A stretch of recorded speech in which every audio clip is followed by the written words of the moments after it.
Hello, good evening. This is Myesha Marie coming to do our reading the Bible together. And tonight we'll be reading 2 Samuel chapter 13 from the New Living Translation. I hope you all are doing well. And we're going to go ahead and get started. Now David's son, Absalom had a beautiful sister named Tamar, and Amnon, her half-brother, fell desperately in love with her. Amnon became so obsessed with Tamar that he became ill. She was a virgin, and Amnon thought he could never have her. But Amnon had a very crafty friend, his cousin Jonadab. He was the son of David's brother Shemaiah. One day Jonadab said to Amnon, "What's the trouble? Why should the son of a king look so dejected morning after morning?" So Amnon told him, "I am in love with Tamar, my brother Absalom's sister." "Well," Jonadab said, "I'll tell you what to do. Go back to bed and pretend you are ill. When your father comes to see you, ask him to let Tamar come and prepare some food for you.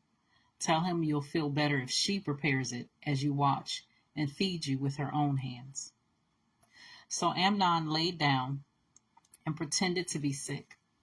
And when the king came to see him, Amnon asked him, "Please let my sister Tamar come and cook my favorite dish as I watch.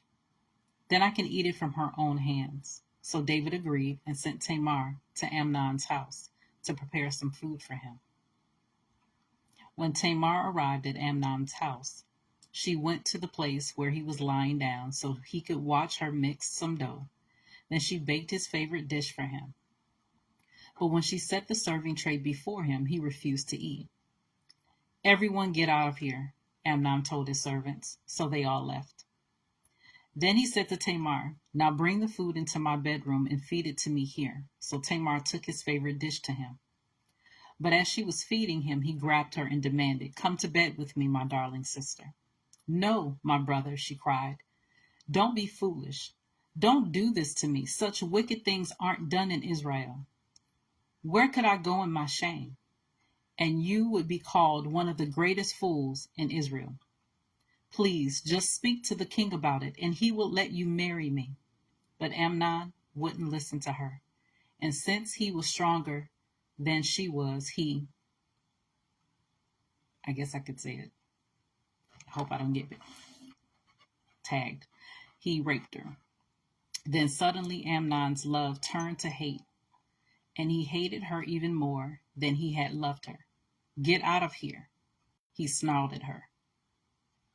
"No, no," Tamar cried. "Sending me away now is worse than what you've already done to me." But Amnon wouldn't listen to her. He shouted for his servant and demanded, "Throw this woman out and lock the door behind her."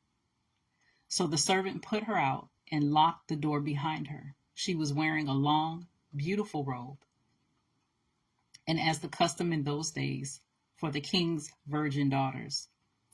But now Tamar tore her robe and put ashes on her head, and then with her face and her hands she went away crying.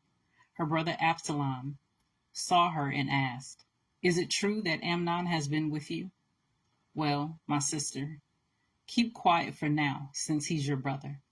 Don't you worry about it." So Tamar lived as a desolate woman in her brother Absalom's house. When King David heard what had happened, he was very angry. And though Absalom never spoke to Amnon about this, he hated Amnon deeply because of what he had done to his sister. 2 years later, when Absalom's sheep were being sheared at Baal Hazor near Ephraim, Absalom invited all the king's sons to come to a feast. He went to the king and said, "My sheep shearers are now at work. Would the king and the servants be pleased come to celebrate the occasion with me?" The king replied, "No, my son. If we all come, we would be too much of a burden on you." Absalom pressed him, but the king would not come, though he gave Absalom his blessing. "Well then," Absalom said, If you can't come, how about sending my brother Amnon with us? Why Amnon? The king asked. But Absalom kept on pressing the king until he finally agreed to let all his sons attend, including Amnon. So Absalom prepared a feast fit for a king. Absalom told his men, "Wait until Amnon gets drunk. Then at my signal, kill him. Don't be afraid. I'm the one who has given the command. Take courage and do it." So at Absalom's signal, they murdered Amnon. Then the other sons of the king jumped on their mules and fled. As they were on the way back to Jerusalem, this report reached David: "Absalom has killed all the king's sons. Not one is left alive." The king got up, tore his robe, and threw himself on the ground. His advisors also tore their clothes in horror and sorrow. But just then, Jonadab, the son of David's brother Shemaiah, arrived and said, "No, don't believe that all the king's sons have been killed. It was only Amnon. Absalom has been plotting this ever since Amnon took advantage of his sister Tamar.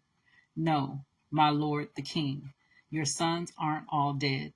It was only Amnon." Meanwhile, Absalom escaped. Then the watchman on the Jerusalem wall saw a great crowd coming down the hill on the road from the west. He ran to tell the king, "I see a crowd of people coming from the Horonaim road along the side of the hill." "Look," Jonadab told the king, "there they are now. The king's sons are coming, just as I said."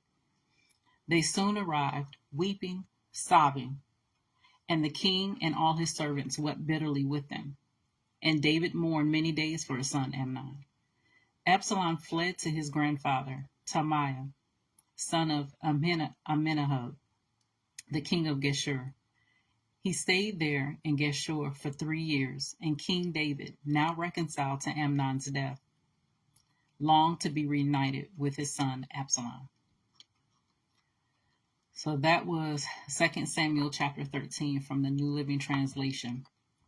And I didn't think about the fact that I would have to read certain words that typically may get flagged on social media. So I read through one and changed it on the second half.